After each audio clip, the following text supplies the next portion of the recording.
jours. Depuis le dimanche écoulé, nous avons introduit un thème. Le pasteur a été le premier à pouvoir aborder ce thème.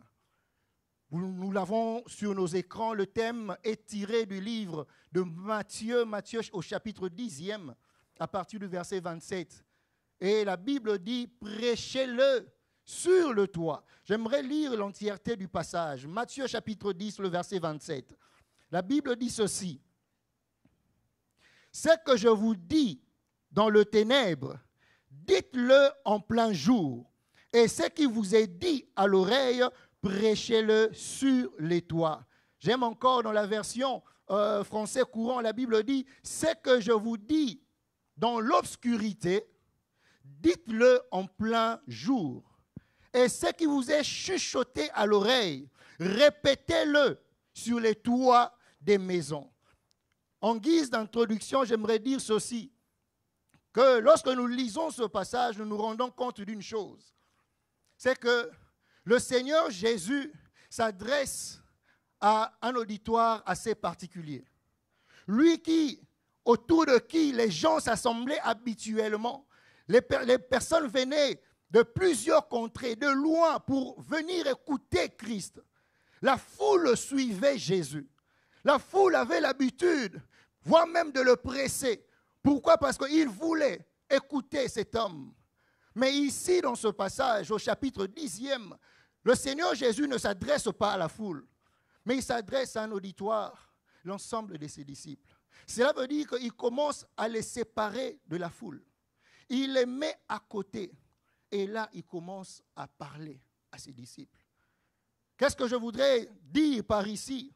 C'est que nous devons comprendre que, bien-aimés dans le Seigneur, les choses ne seront pas toujours données de manière générale. À un moment donné, je voudrais lancer un appel à une personne qui m'écoute ce matin, qu'il est temps de pouvoir réaliser où tu en es. Si jusqu'à ce jour, tu n'as pas encore donné ta vie à Jésus, ce matin, ne laisse pas passer cette occasion. Ce matin, ne laisse pas passer cette grâce. Parce que la foule pouvait se réunir autour de Jésus. Mais lorsqu'il arrivait, il fallait dire certaines choses. Le Seigneur Jésus prenait ses disciples à côté. Et il leur parlait. Pour te dire tout simplement qu'il y a certaines choses qui seront données à la foule et d'autres qui seront réservées aux enfants de l'Alliance. Il y a certaines choses qui seront dites à la mêlée. Il y a certaines choses qui seront dites en criant en cantonade. Mais il y en a d'autres qui sont réservées pour ceux qui ont accepté de suivre Jésus. Pour ceux qui ont accepté d'entrer dans son alliance. Et ce matin, si ce n'est pas encore le cas pour toi, bien-aimé dans le Seigneur, je voudrais t'inviter, ne laisse pas passer ce moment. Alors que nous sommes arrivés à cette deuxième moitié de l'année, peut-être que la première, tu as marché comme tu voulais. La première, tu as marché comme bon te semblait. Mais aujourd'hui, je viens comme un habit du Seigneur, un porte-parole de Dieu pour te dire, bien-aimé, il est temps de te réconcilier avec Dieu. Pour pouvoir avoir part à ces choses, pour être compté parmi les disciples de Christ, pour pouvoir entrer en possession de certaines révélations, tu dois faire partie de la famille de Dieu.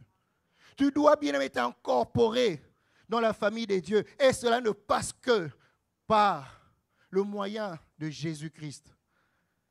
À pouvoir accepter Christ dans sa vie. Ainsi, il nous sera donné de profiter aussi des choses des enfants.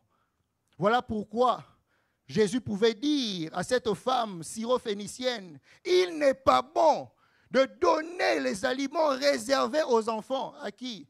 Aux chiens. Parce que même ceux qui ont des chiens à la maison, bon, dans d'autres cieux, c'est que nous on mangeait, les chiens aussi mangeaient. Mais ici, par exemple, aux chiens, on ne donne pas la même nourriture. On donne des nourritures réservées aux chiens. Et bien-aimé dans le Seigneur, ce matin, je voudrais, par ces mots, t'inviter à te réconcilier avec Dieu. Afin que désormais, lorsque le Seigneur Jésus aura ou voudra traiter avec sa famille, que tu sois du nombre. Amen. Le Seigneur Jésus, lorsqu'il les met à côté, il leur dit, ce que je vous dis dans le ténèbre, dites-le en plein jour. J'aimerais dire ceci, le mot ténèbres utilisé dans ce passage a 3 aspects. Je n'aimerais pas que tu puisses comprendre le ténèbre tel que tu le comprends, mais j'aimerais ce matin clarifier le contexte dans lequel le Seigneur Jésus emploie certains thèmes, certains mots dans ce passage. Il dit, ce que je vous dis dans le ténèbre, le premier aspect de ce mot ténèbre, le Seigneur Jésus est en train ici d'utiliser une métaphore. Il parle de ténèbres. Ce ténèbre désigne tout simplement l'instant ou encore le cadre dans lequel ces paroles sont dites. Amen. Dans l'ancien temps, lorsqu'il s'agissait de partager des secrets, les gens attendaient la tombée de la nuit. Lorsqu'il s'agissait de faire des confidences, partager des choses qui devaient demeurer secrètes, les gens attendaient. Ils ne le disaient pas en plein jour, ils attendaient la tombée de la nuit pour être à l'abri de toute autre écoute. Et là, ainsi, ils pouvaient parler. Ils pouvaient se confier des choses. Là, parce que dans la nuit, pendant la nuit, tout le monde est en train de faire quoi? De dormir. Et en ce moment-là, on parle. En ce moment-là, on se confie des choses. Et nous pouvons aussi voir que Dieu utilise aussi la même manière de faire. Lorsque nous sommes dans 1 Samuel au chapitre 3, à partir du verset 1er jusqu'au verset 4, la Bible nous parle d'un jeune homme, Samuel. Ce jeune homme évolue dans la maison de Dieu. Il sert Dieu. C'est un enfant qui sert Dieu sans connaître Dieu. Il sert Dieu, mais il n'a pas encore une relation de proximité avec le Dieu qu'il sert. Et Dieu vient se révéler à cet enfant. Mais quand la Bible déclare, les lampes de l'Éternel n'étaient pas encore éteintes. La version française courant dit que c'est à l'aube, c'est avant l'aube, alors que les lampes n'étaient pas encore éteintes. Dieu vient devant Samuel pour lui faire des confidences dans la nuit, pour lui parler de ce qu'il avait prévu de faire dans la famille d'Élie. Dieu vient pour parler à Samuel. Et le ténèbre, le deuxième aspect de ce mot, ténèbres veut dire tout simplement en aparté. Amen. C'est-à-dire que le Seigneur est en train de dire à ses disciples, ce que je vous dis en aparté, parce que je vous ai séparés du monde, parce que je vous ai séparés de la foule, je vous ai pris, je vous ai mis de côté, c'est que je suis en train de vous dire sur l'instant, en aparté. En aparté veut dire tout simplement de côté. Cela veut dire que l'entretien, avoir un entretien de manière singulière, avoir un entretien de manière assez particulière, cela veut dire pas comme on le fait d'habitude. Le Seigneur prend les disciples à côté. La manière dont je vous prends à côté, c'est que je suis en train de vous dire maintenant, c'est que je n'ai pas dit à tout le monde, c'est que je n'ai pas laissé entendre tout le monde. Là maintenant que je vous dis, ce sont ces choses que vous devez répéter en plein jour. Et rappelez-vous, lorsque le Seigneur donne la parabole sur la parabole du semeur, le Seigneur Jésus, un jour, il donne une parabole alors que la foule s'était assemblée autour de lui. Il parle, il dit, c'est comme un homme qui, ayant pris ses semences, marche sur le chemin, il jette sa semence. Et certaines semences sont tombées sur les voies publiques et les gens ont marché dessus. D'autres semences sont tombées sur des champs et les oiseaux ont piqué dessus. D'autres semences sont tombées dans les rocs, dans les lieux escarpés et cela a été étouffé. Et d'autres semences sont finalement tombées sur une bonne terre et cela a germé. Après cette parabole, les gens n'avaient pas compris. Ce n'était pas seulement la foule qui n'avait pas compris. Même ses disciples, ceux qui suivaient Jésus, eux non plus n'avaient pas compris. Et qu'est-ce que le Seigneur fait? Il dit, mais qu'est-ce que tu as voulu parler? Le Seigneur les prend en aparté. Il les mène à côté et il leur parle. De la même manière aussi, chacun d'entre nous, il arrive, il y a des moments où Dieu te prend en aparté. Tu ressens le besoin d'aller en prière. Tu ressens le besoin d'entrer en retraite. C'est un appel que Dieu te lance. Viens de côté car j'ai des choses à te dire. Dieu te met à côté. il te met en aparté. Il va avoir un entretien assez particulier, assez singulier avec toi. Et le troisième aspect maintenant de ce mot ténèbres veut dire simplement le désert ou encore le moment difficile. Parfois, Dieu peut se décider de te prendre, de me prendre et de nous faire passer par le désert. Dieu peut permettre parfois que tu puisses traverser le désert. Le désert veut dire tout simplement les situations encombrantes, les situations difficiles. Oh, je ne sais pas s'il y a quelqu'un ce matin qui est en train de regarder sa vie et se pose mille et une questions. Mais Seigneur, qu'est-ce qui m'arrive? Pourquoi toutes ces choses m'accablent-elles? Qu'est-ce qui arrive dans ma vie? Tu es peut-être en train de chercher comment faire, ça ne marche pas. Tu es en train de t'employer, de te déployer, mais aucun résultat. Tu es en train de te poumonner, mais les choses semblent te résister. Les choses deviennent mécaniques. Tu ne sais pas comment avancer. Bien-aimé dans le Seigneur, parfois Dieu permet ces choses. Mais non pas pour te faire du mal. Non pas pour briser ta foi, non. Ça ne servirait à rien pour Dieu de pouvoir te faire passer ou encore te faire du mal. Non, ce n'est pas dans la nature de Dieu. Mais lorsque Dieu nous emmène dans le désert, Osée nous donne la révélation. Osée chapitre 2, à partir du verset 16 à 18, la Bible dit, Dieu dit, je les prendrai, je les mènerai dans le désert, pas pour leur faire du mal, c'est pour parler à leur cœur. Parfois, Dieu peut te prendre. Il te fait passer par le désert. Ce n'est pas pour te nuire. Ce n'est pas pour nuire à ta vie. L'intention de Dieu est de pouvoir parler à ton cœur.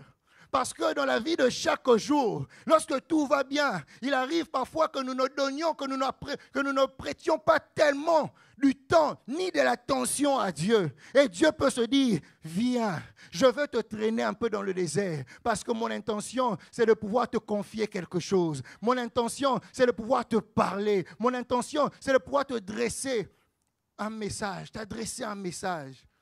Mais malheureusement, ce qui arrive, c'est que nous autres, lorsque nous passons par le désert, bien-aimés dans le Seigneur, nous devenons défaitistes. Lorsque nous passons par le désert, nous sommes là toujours avec des discours, des jérémiades. Lorsque nous passons par des moments difficiles, nous nous plaignons tellement sans pour autant nous poser la question, pourquoi je passe par ce moment difficile? Pourquoi les choses ne semblent pas aller? Au lieu de se dire, au lieu de se poser mille et une questions, une personne avisée dirait, alors que les choses semblent bloquées, dis Seigneur, parle, ton serviteur écoute. Seigneur, parle-moi. Seigneur, dans ce désert, j'ai compris que je ne suis pas là par hasard. Seigneur, parle-moi. Et nous inquiétons, nous commençons à pleurer, nous commençons à nous justifier. Il fut un temps, je me rappelle, lorsque on me posait la question, quand je rencontrais quelqu'un, je me disais, ah, frère, comment tu vas? Ah, frère, tu sais, au rythme du pays, hein. C'est comme ça que je répondais, au rythme du pays, ça va. Parce que je trouvais que ça faisait cute, c'était bon. Je disais, ah, au rythme du pays. Jusqu'à ce qu'à un moment donné, Dieu a commencé à me répondre. Un jour, il m'a posé la question de savoir, est-ce que réellement tu dépends de ton pays ou bien tu dépends de moi? Est-ce que réellement tu dépends des circonstances autour de toi ou bien tu dépends de moi, ton Dieu? À partir de là, j'ai compris que je suis un enfant de Dieu. Je ne dépends pas des circonstances de ce monde. Je ne dépends pas de l'inflation ni de toutes ces choses qu'on trouve dans l'économie, dans le pays où je me trouve. Je dépends de Dieu. Ma vie dépend de Dieu. Elle ne dépend pas des hommes. Elle ne dépend pas des circonstances. Je ne dépends pas de toutes ces choses. Je dépends du ciel. Bien-aimé, écoute ceci.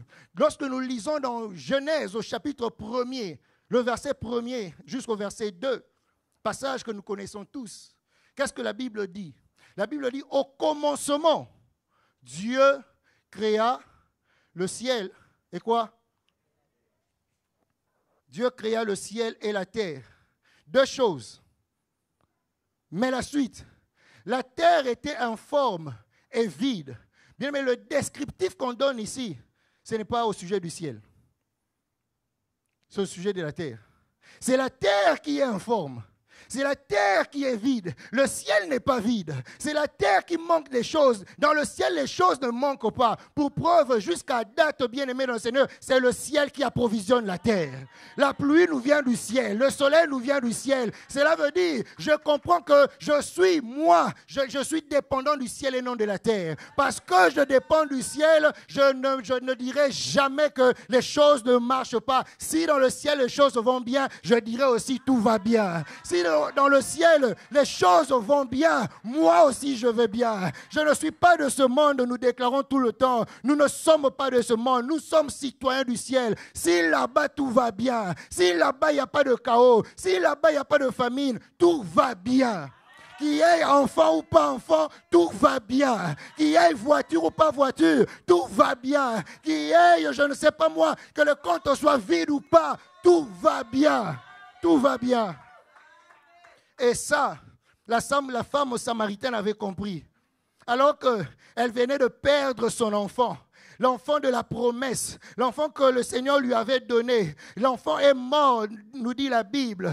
Mais quand on pose la question à cette femme, pourquoi te hâtes-tu à aller voir le prophète? Ce n'est pas encore le temps. Elle dit, tout va bien. Tout va bien, pourquoi? Parce que je sais que le Dieu qui a donné, malgré que j'ai perdu, il est capable de me redonner encore. Voilà pourquoi tout va bien. Tout va bien. Maman Nathalie, comment vous allez? Très bien. Papa, comment tu vas? Je cherche une réponse. Évangéliste, comment vous allez? Je cherche encore une réponse. Dépendamment de comment je dis. Maman Anna, comment vous allez? Tout va bien. Mais il y a une réponse. Il y a une réponse. Comment vous allez? Moi, je disais autrefois, au rythme du pays. Ce n'est plus question du rythme du pays. Papa Patrick, comment tu vas? Au rythme du ciel. Je vais au rythme du ciel. Je vais au rythme du ciel. Parce que là-bas, tout va bien. Oh, quoi que je sois sur la terre, moi aussi, je vais bien. Moi aussi, je vais bien. Tout va bien. Et ainsi, ayant compris ces trois aspects, bien-aimés dans le Seigneur, Christ maintenant nous dit, tout ce que je te dis, quand je te réveille la nuit, alors que tu es en train de dormir, tu dors bien.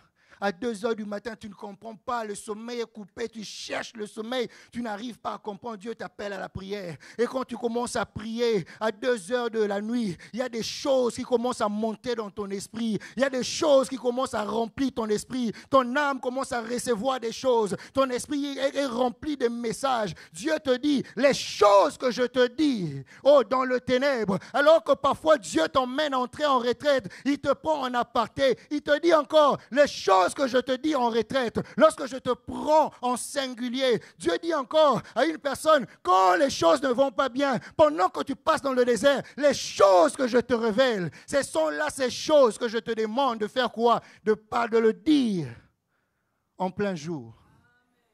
Dis-le en plein jour. Les révélations que je te donne quand tu es en prière, ne les garde pas pour toi. Don't keep it for yourself. Dis-le en plein jour. C'est que tu reçois dans tous ces trois aspects de ténèbres dont on nous a parlé. Le Seigneur dit, ces choses que je te révèle, crie-le en plein jour. Dis-le en plein jour. Mais le drame, c'est que parfois, nous sommes tellement remplis de révélations, mais au lieu de le dire, au lieu de les annoncer, au lieu de les crier à haute voix sur les toits de maison, nous les gardons. Nous n'en parlons pas. Nous le gardons pour nous. La Bible dit, ce que je vous dis dans le ténèbre, dites-le en plein jour. Ce que je vous chuchote à l'oreille, criez-le sous les toits.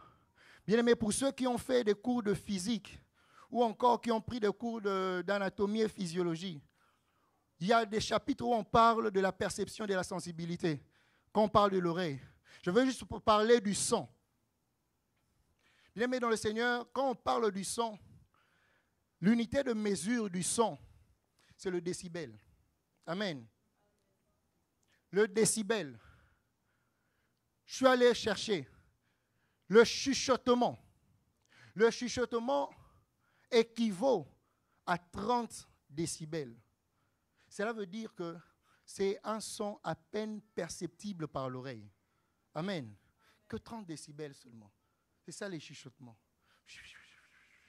30 décibels de son.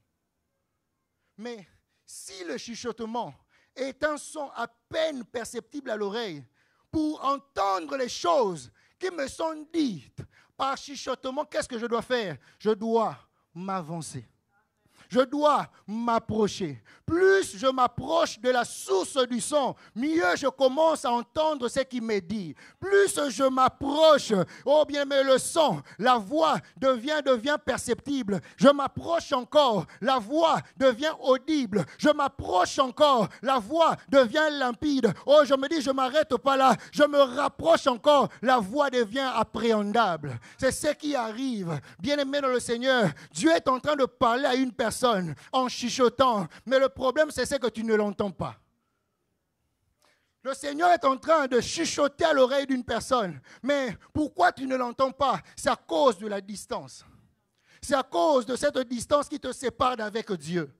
Pour entendre les révélations, pour capter, pour saisir, c'est que le Seigneur est en train de dire en murmurant, en chuchotant, bien-aimé, ne reste pas là où tu es, commence à avancer. Avance près de la source du son, avance près de la source d'où provient la voix, avance, avance, rapproche-toi encore, ainsi tu pourras capter, ainsi tu pourras entendre et tu recevras ce message que le Seigneur veut te donner, qu'il veut te communiquer.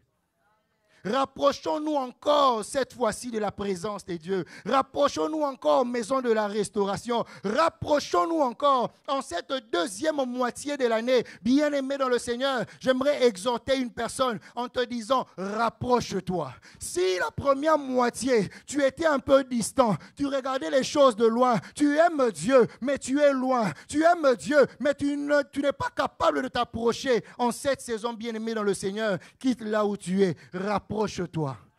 Parce que le Seigneur veut quelque chose pour Maison de la Restauration. Le Seigneur veut quelque chose pour nous, cette assemblée. Dieu a de quoi nous dire. Dieu a des choses qu'il voudrait dire à Maison de la Restauration. Il y a des confidences que le Seigneur veut nous faire pour la suite des temps. Il y a des choses que le Seigneur voulait nous transmettre. Mais bien, tant que nous serons éloignés, nous n'entendrons que des chuchotements. Nous ne comprendrons pas. Mais de quoi il s'agit? Qu'est-ce que Dieu veut dire? J'aimerais dire à une personne ce matin, j'aimerais parler même à l'équipe d'intercession. Bien-aimés, rapprochons-nous encore pour mieux écouter. Rapprochons-nous encore pour mieux entendre. Ainsi, lorsque nous aurons entendu, nous serons capables de parler. Bien-aimé, tu ne pourras pas parler sous les toits de maison si tu n'as rien entendu.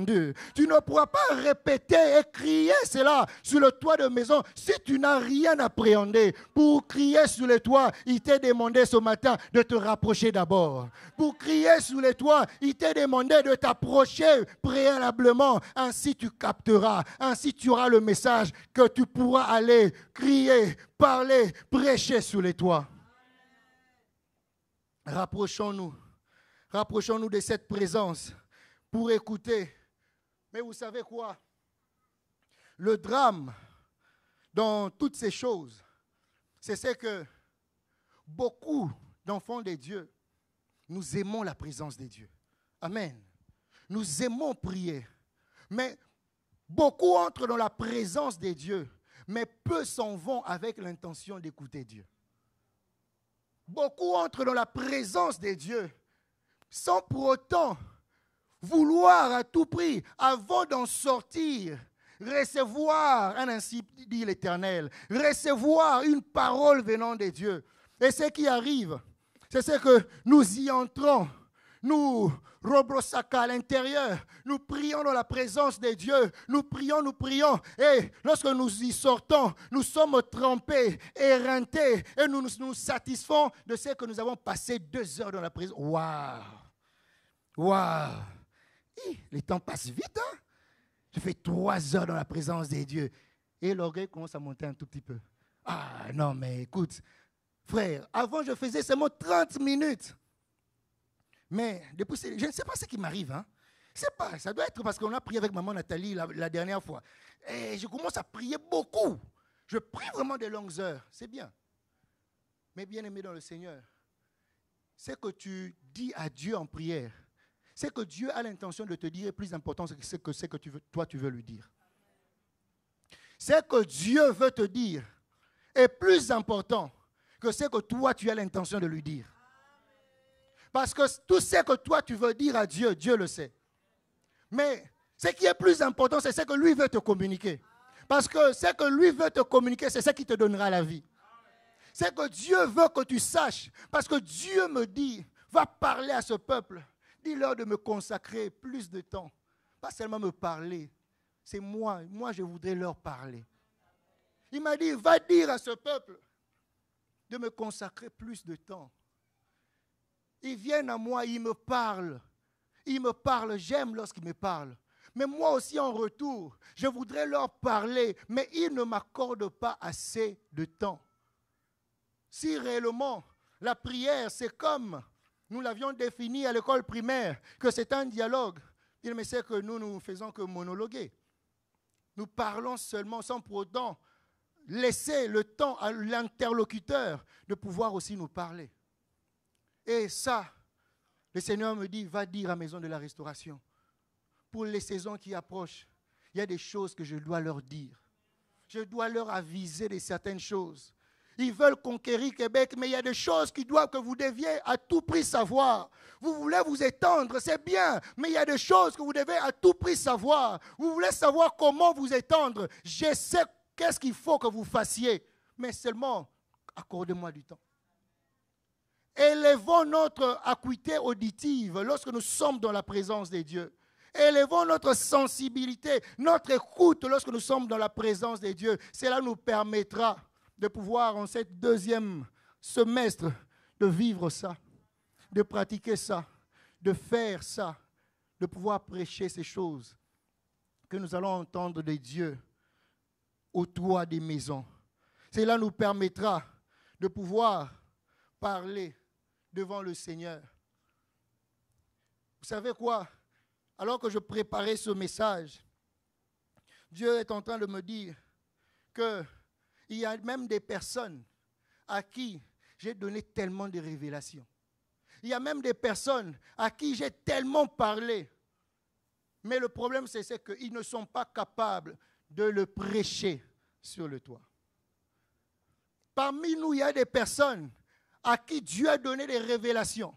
Et des révélations assez puissantes, des révélations extraordinaires que Dieu voudrait que tu puisses annoncer. Alors que le peuple est en train de languir autour de toi, ils ont besoin de cette révélation que toi tu as reçue. Ils ont besoin d'entendre ces choses qui t'ont été données dans le secret, ces choses qui t'ont été transmises dans le ténèbre. Ils ont besoin d'écouter Dieu. Toi, tu les gardes parce que tu n'es pas capable d'aller le crier, d'aller le dire. J'aimerais parler, que ce soit à la jeunesse, que ce soit aux mamans, que ce soit aux hommes des valeurs. C'est que Dieu t'a dit. Il veut que tu le répètes. C'est que Dieu t'a confié. Il veut que tu l'annonces. C'est que tu as reçu dans sa présence. Le Seigneur te dit ce matin, ne le garde pas pour toi. Annonce-les. C'est ça l'objectif pour lequel je te les ai dit. Annonce-les. Parle-en. Parce que ce que je t'ai donné est source de vie. Ce que je t'ai communiqué, c'est ce qui amènera, suscitera la foi. Ce que je t'ai donné en révélation, c'est ce dont maman telle a besoin. Mais si tu le gardes, elle sera là en train de languir. Mais même Satan sera en train de pouvoir faire la guerre à sa foi. Et sa foi est en train de faiblir. Mais cependant, il y a déjà un remède qui a été donné pour cette maman, mais que toi tu gardes. Cette parole, cette révélation que tu as reçue, qui viendrait comme un remède, comme une antidote pour ce cœur que le diable est en train d'oppresser. Mais tu le gardes. Tu ne le cries pas à haute voix. Mais tu te dis, il y a des personnes qui ont reçu des révélations pendant qu'ils priaient. Ils ont reçu des choses pendant qu'ils étaient en aparté dans la présence de Dieu. Mais ils attendent. Et ils se disent, ah frère, moi j'attends seulement Le jour où le pasteur me mettra ici du haut de la chair, ah, frère, ça sera compliqué, ça sera grave. Il y a un message comme ça que je suis en train de préparer comme ça. Frère, tu connais le thème. J'ai des messages comme ça. Le thème, c'est la potence de Mardochée. J'ai des thèmes comme ça, frère. Si tu entends ça, ah, frère, il dit, mes thèmes, c'est comme la potence de Mardochée, la vigne des Naboth. Tu as déjà entendu ça? L'incommensurabilité des dieux. J'attends seulement, dès que le pasteur me mettra ici, ça va chauffer. Bien-aimé dans le Seigneur, je voudrais te dire ceci. Il se peut que cela arrive, tout comme cela n'arrive pas. Que tu te retrouves ici. Mais je peux te garantir que chacun d'entre nous a un auditoire. Chacun d'entre nous a un auditoire. Tu as des gens à qui parler. Tu as des gens à qui bien m'adresser les choses que tu as reçues dans la présence des dieux. Il y en a des gens, il y en a des personnes comme ça. Ton problème, c'est que tu es en train de conditionner le Saint-Esprit. Ce n'est pas à toi de conditionner le Saint-Esprit, de pouvoir lui dire quel est le type et quand, quel est le type de personne et quand est-ce que tu dois dire ces choses que tu as reçues en révélation. Mais c'est au Saint-Esprit de t'indiquer les types de personnes à qui c'est destiné les choses qui t'ont été confiées dans le secret. Arrête de conditionner le Saint-Esprit. Parle. Avant que la vigne des Naboth arrive ici, commence déjà à prêcher ça à ton école. Avant que la potence de Mardochée soit prêchée du haut de la chair, prêche-le d'abord à ta famille. Avant que, bien-aimé dans le Seigneur, l'incommensurabilité de Dieu ne soit prêchée un vendredi, un dimanche en ces lieux, prêche-le d'abord dans ton travail. Ainsi, te sera donné la possibilité aussi de le dire ici et nous serons bénis. Prêche-les d'abord. Parle de ce que tu as reçu. Parle de ce que tu as entendu. Parle de ce que le Seigneur t'a confié. Dis les choses qui ont été déversées dans ton esprit. Prêche-les sur les toits des maisons. Prêche-les sur les toits afin que les âmes brisées, afin que ceux dont la foi a été mitraillée, ceux dont la foi a été persécutée, qu'ils reçoivent cette parole, qu'ils reçoivent cette parole. Bien-aimé, écoute ceci. Alors que toi, tu te dis, j'attends le moment, quand on va me mettre ici, ou bien seulement dans la réunion de maman, dans la réunion des sœurs, le jour où on va me programmer, ne serait-ce pour 15 minutes, je vais dire ces choses. J'aimerais dire à une personne qu'un verre déjà rempli ne peut pas être rempli. Est-ce qu'on peut m'emmener mon verre, s'il vous plaît? Un verre qu'on a déjà rempli ne peut pas être rempli de nouveau. Merci, mon cher ami. Viens m'aider, s'il te plaît. Donne-moi une bouteille d'eau. Une bouteille d'eau. Maman, viens.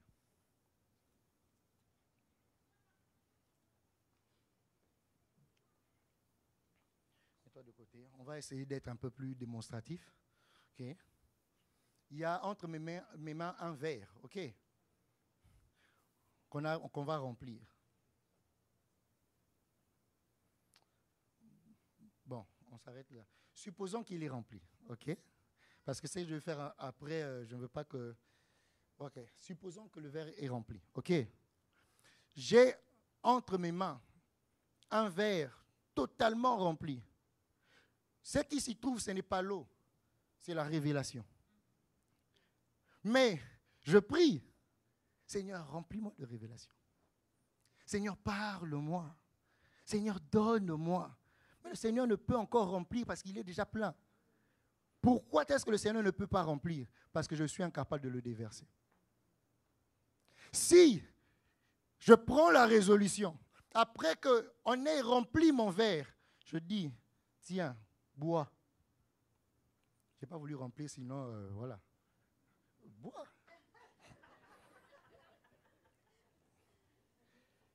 Qu'est-ce qui va arriver? Il est vide. Qu'est-ce qu'on peut faire maintenant? On peut encore remplir. Que Dieu vous bénisse. Tant que tu ne donnes pas à boire à la personne qui est à côté de toi, tant que tu ne donnes pas, tu ne permets pas à la personne qui est à côté de toi d'étancher sa soif, ton verre restera toujours plein. Et le Seigneur ne s'est plus rempli, il ne s'est plus donné autre chose parce qu'il est déjà plein. C'est que nous devons faire maison de la restauration. Alors que nous sommes déjà pleins, allons crier sous les toits des maisons. Allons prêcher sur le toit de maison. Allons crier ces choses sur les toits des maisons. Ainsi, lorsque nous allons rentrer, le Seigneur va encore déverser. Il va encore déverser. Il va encore déverser. Et lorsqu'il déverse, qu'est-ce que moi je fais? Je sors de la maison de la restauration. Je m'en vais crier ces choses. Je m'en vais prêcher ces choses. Lorsque je reviens dans sa présence, il me remplit encore, encore. Mais si nous ne sommes pas capables de déverser ces révélations sur la personne juste à côté, alors qu'elle languit, bien aimé le Seigneur, nous resterons toujours là avec un conteneur, avec un verre, ayant déjà la révélation, mais incapable d'être rempli à nouveau. Et je m'en vais chuter rapidement pour parler. Toutes ces choses que j'ai évoquées m'emmènent à pouvoir parler cette fois-ci du témoignage. Bien aimé, il est important que nous soyons un peuple, une maison, une nation capable de témoigner. Si je puis m'exprimer de cette manière, permettez-le-moi. Dieu, quelque part, il est contre nous du fait que tout ce qu'il fait au milieu de nous, nous ne sommes pas capables de le dire à tout le monde. Cela ne plaît pas à Dieu. Après t'avoir béni, après t'avoir guéri, après que tu aies expérimenté la puissance de Dieu, tu étais sans travail, tu as cherché, ça ne marchait pas, tu as, je ne sais pas, ton courriel Outlook est rempli de retours, des Indeed que tu as appliqué, candidature reçue, mais aucune fois où tu as été appelé pour passer un entretien. Mais Dieu, dans sa grâce, dans sa miséricorde, il t'a ouvert une porte. Au moment où tu t'attendais le mois, c'est arrivé. Tu n'es même pas allé chercher, c'est le travail qui est venu vers toi. Dieu l'a fait parce qu'il a entendu tes cris. Dieu l'a fait parce qu'il a entendu tes pleurs. Dieu l'a fait parce qu'il a vu comment est-ce que tu pleurais au-dedans de toi. Dieu l'a fait miraculeusement. Mais dimanche après dimanche, c'est toi qui viens, c'est toi qui s'attire. Tu t'assois toujours sur la même chaise, mais incapable de pouvoir témoigner de ce que Dieu a fait, de ce que Dieu t'a donné. Il y a des gens parmi nous que Dieu a guéris miraculeusement, mais qui ne l'ont jamais dit, qui n'ont jamais témoigné ce que Dieu a fait pour eux. Vous savez quoi? On peut avoir la fièvre, ok? On peut avoir la fièvre, on ne se sent pas bien, on a des maux de tête. Le Tylenol, ça soulage, n'est-ce pas? Advil, ibuprofène, ça soulage. Et ça, pour les médecins, c'est compréhensible, maman Nathalie, que tu as des maux de tête, tu prends l'ibuprofène, tu bois un demi-verre d'eau, tu bois, au bout d'une heure, tu te sens bien. C'est compréhensible. Mais là où ça devient compliqué, qu'une personne souffre de fièvre, qui a froid, qui a mal à la tête, qu'on vienne, au lieu de donner l'ibuprofène, on dit, sois guéri au nom de Jésus. Et la personne est guérie. Ça, les médecins disent, qu'est-ce qu'il y a dans la main? Pour qu'au contact de la main, la personne soit guérie. Non, le médecin dira, c'est impossible. On peut guérir seulement lorsqu'on prend quelque chose et que ça va dans l'intérieur du système et que voilà, ça rétablisse toutes ces choses-là qu'ils disent là et tout. Là, c'est compréhensible. Mais toi-même, tu sais que on t'a juste imposé les mains. La maladie est partie. N'est-ce pas waouh? N'est-ce pas waouh? Bien, ton waouh ne me convainc pas. N'est-ce pas waouh? N'est-ce pas waouh? C'est extraordinaire. Et ça, bien aimé, ça mérite d'être dit sur le toit des maisons. J'étais malade, mais le Seigneur m'a guéri. Je souffrais de telle ou telle maladie. J'ai vu la main de Dieu. Je ne suis pas allé voir le médecin. Je me suis réveillé seulement après que le pasteur ait prié pour moi. Ce que j'avais a disparu. Ce que je ressentais a disparu. Je ne me tairai pas. Je le dirai à tout le monde que le Seigneur Jésus guérit encore aujourd'hui. Il guérit encore aujourd'hui. Il guérit encore aujourd'hui. Bien aimé, j'aimerais parler à un parent qu'il est aussi bien de pouvoir dire à ton fils, à ton enfant, ce que Dieu a fait pour toi. Il y a un enfant qui pose la question à sa maman. Mais maman, pourquoi seulement tu chantes cette chanson? Pourquoi tu chantes « Il a haut, il a haut ». Il a redonné la vie à mon âme après tant d'années de souffrance. Il a redonné la vie à mon âme. Maman, pourquoi tu chantes seulement cette chanson? Sois capable de dire, mon enfant, j'étais mourante sur le lit d'hôpital. Le médecin avait dit, c'est fini. Parce que pour moi, il n'y avait plus de solution. Mais j'ai prié. J'ai prié. Le médecin n'arrivait même pas à comprendre ce qui s'était passé. Mon fils, Dieu m'a guéri. Le Dieu de ta mère, si je chante jour après jour cette chanson, ce n'est pas en vain, parce que j'ai vu la main de Dieu. J'ai vu sois capable de témoigner même devant tes enfants. Sois capable, parce que la foi des enfants est impactée, parce que la foi des enfants est impactée par le témoignage de Dieu des pères. Gédéon dit à l'ange, alors que celui-ci lui dit, va, vaillant héros, il dit, ah, mon Seigneur, si l'Éternel est vraiment avec nous, pourquoi ces choses nous sont-elles arrivées? Où sont les prodiges que nous racontaient nos pères lorsqu'ils disaient, l'Éternel ne nous a-t-il pas fait sortir de l'Égypte? Pourquoi? Gédéon n'avait pas de Bible. Gédéon n'allait pas à l'église. Gédéon n'avait pas de pasteur. Mais il avait la foi en l'Éternel. Pourquoi? À cause de ce que les pères disaient. À cause de ce que les pères racontaient. Les pères ont marché entre deux moitiés de la mer. Les pères ont mangé la manne. Les pères ont vu les choses extraordinaires, des miracles s'opérer. Ils ont bu l'eau venant du rocher et les pères ne se sont pas tus. Les pères ont parlé.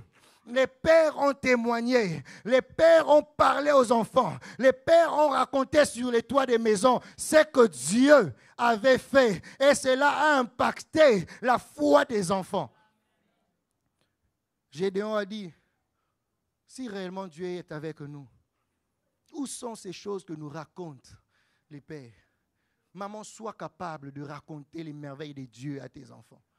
Ainsi tu impacteras leur foi. Même lorsqu'ils n'auront pas encore donné leur vie à Jésus. Mais lorsqu'ils seront maintenant confrontés à une situation, ils prieront ton Dieu. Ils prieront ton Dieu, le Dieu qui a fait ceci avec mon père, le Dieu qui a fait ceci avec ma mère. Je prie, exauce-moi. La foi de tes enfants ne doit pas être alimentée par ce qu'on lui enseigne seulement à l'écodim. Même lorsqu'on lui enseigne à l'écodim, vous rentrez à la maison, tu ne prends même pas la peine de poser la question, qu'est-ce qu'on vous a appris? Toi, tu envoies seulement. Va me chercher ceci. Va là-bas. Amène ça. Ramène ça. Non, bien-aimé, pose la question. Qu'est-ce qu'on vous a appris? Est-ce qu'on te dira, alors elle dira, on nous a parlé de Samson. C'était un homme fort. Oui, voici Samson était ceci.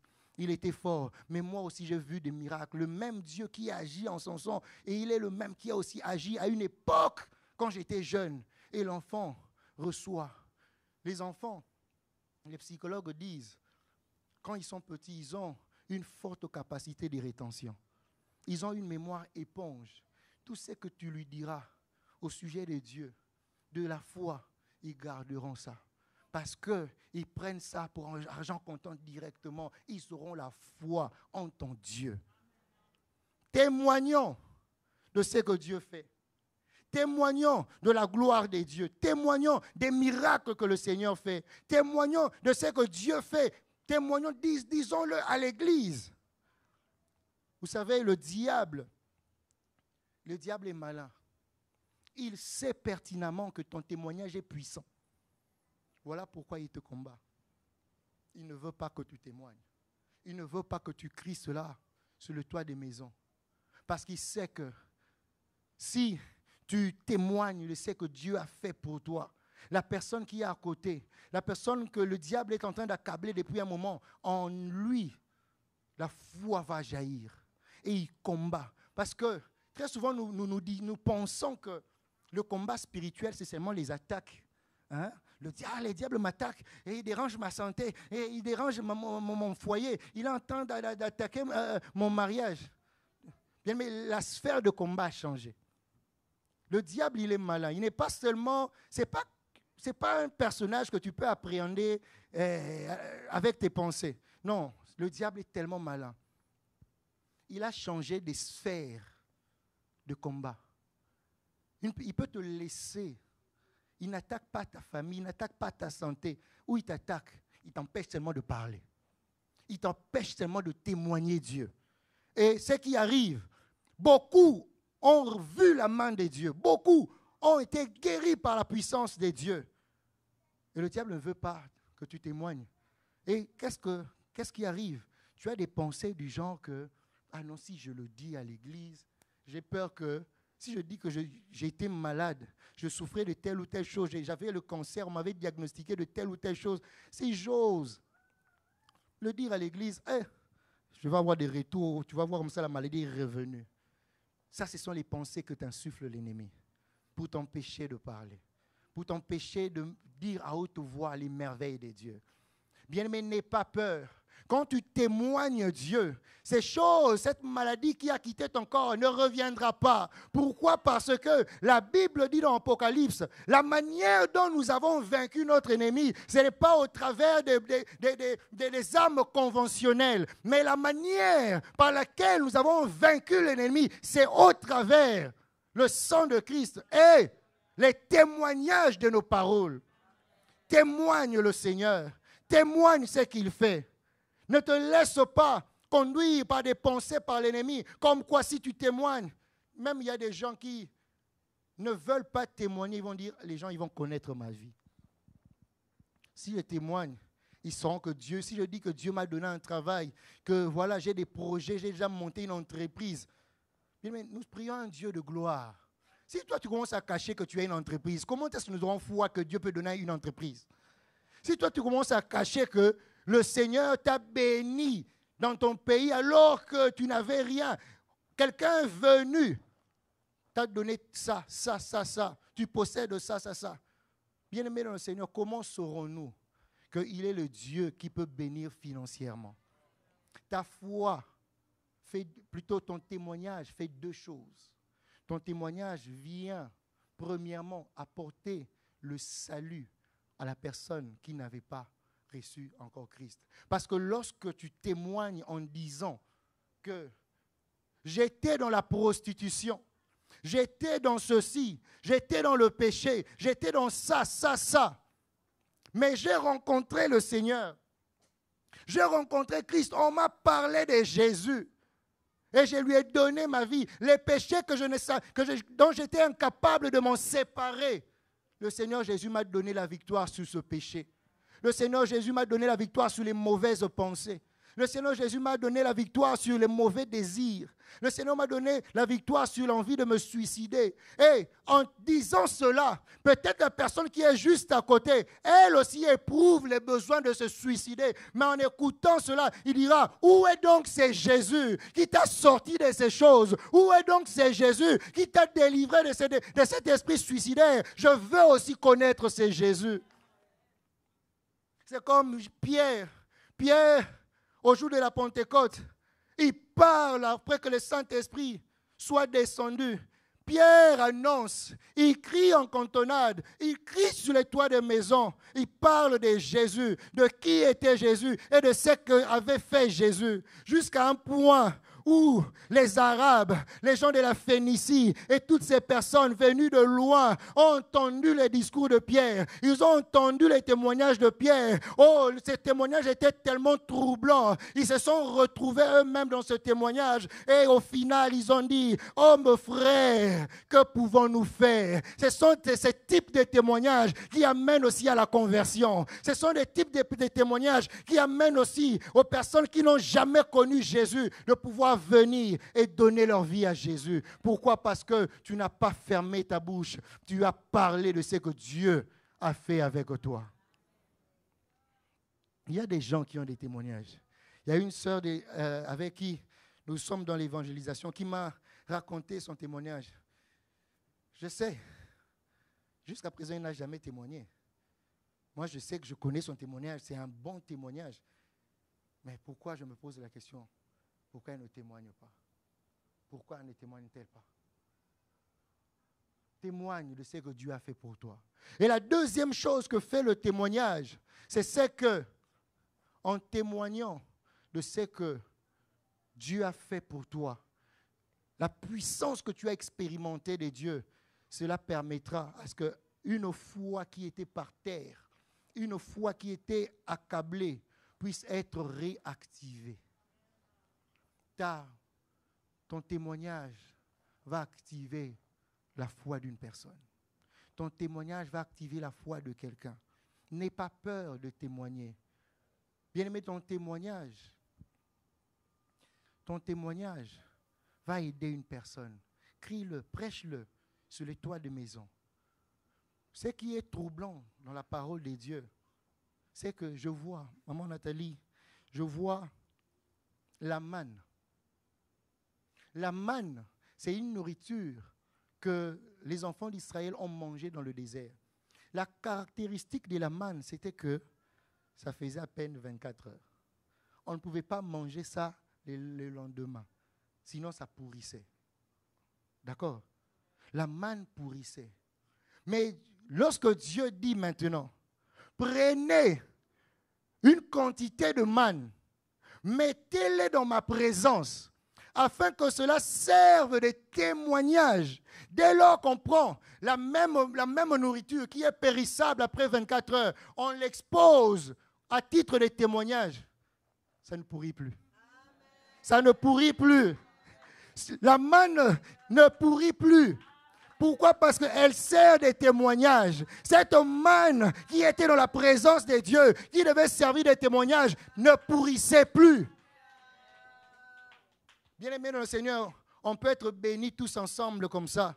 Après un temps, tu vois les personnes avec lesquelles vous étiez bénis au même moment. Ils ont perdu tout ce qu'ils avaient. Mais il dit, mais tous on a été bénis, tous on s'est mariés à la même époque. On a célébré le mariage le même jour. Comment est-ce que ton mariage tient? Comment est-ce que c'est que toi tu as reçu? Nous les avons perdus. Comment tu as fait pour conserver? Tu leur diras simplement, je n'ai rien fait. J'ai tout simplement témoigné ce que Dieu avait fait. J'ai juste simplement témoigné. Voilà pourquoi ça subsiste. Vous n'avez pas témoigné, vous avez perdu. Mais moi, c'est que Dieu a fait parce que je l'ai rendu public. Le Seigneur l'a sécurisé.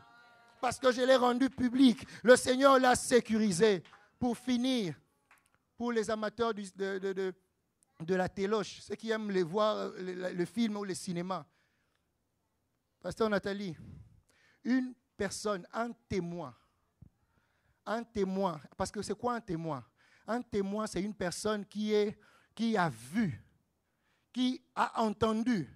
Un témoin, c'est une personne qui sait quelque chose. Le témoignage, c'est une déposition, c'est une déclaration de quelque chose qu'on sait, de quelque chose qu'on a vu, de quelque chose qu'on a entendu. Une personne qui est témoin, qui a vu quelque chose et qui veut témoigner, qu'est-ce qui lui arrive? Qui veut témoigner lors d'un procès. Qu'est-ce qu'on fait de cette personne? Les tribunaux et l'instance judiciaire le protègent. Ils le protègent. Parce que, pourquoi il le protège? Ce n'est pas parce qu'il est merveilleux, ce n'est pas parce qu'il est beau, ce n'est pas parce qu'il a l'argent. On le protège tout simplement parce que ce qu'il sait est important. Ce qu'il sait est précieux. Voilà pourquoi on va lui affecter des shérifs, on va lui affecter des marshals qui vont assurer sa protection, tout simplement parce qu'il sait quelque chose et qu'il doit le rendre public. Bien-aimé dans le Seigneur, si tu te décides à pouvoir témoigner ce que Dieu a fait pour toi, comme bien même on dit, l'ange de l'Éternel campera tout autour de ceux qui craignent Dieu. Mais cette fois-ci, ça sera des myriades d'anges qui seront affectés autour de toi parce que tu es sur le point de témoigner. Et ce que toi tu as, les autres en ont besoin. Que le Seigneur nous bénisse.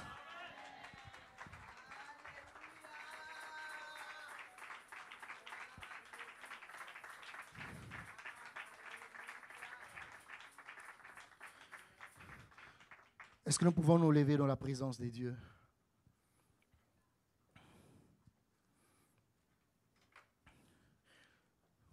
Je voudrais que, après avoir écouté cette parole, que tu pries avec moi cet après-midi. Je disais tantôt qu'il y a des personnes que le Seigneur a remplies. Il y a des personnes qui ont reçu quelque chose de la part de Dieu en aparté. Il y a des personnes que le Seigneur, Dieu t'a parlé pendant la nuit. Dieu t'a parlé alors que les choses étaient compliquées. Tu as entendu la voix de Dieu.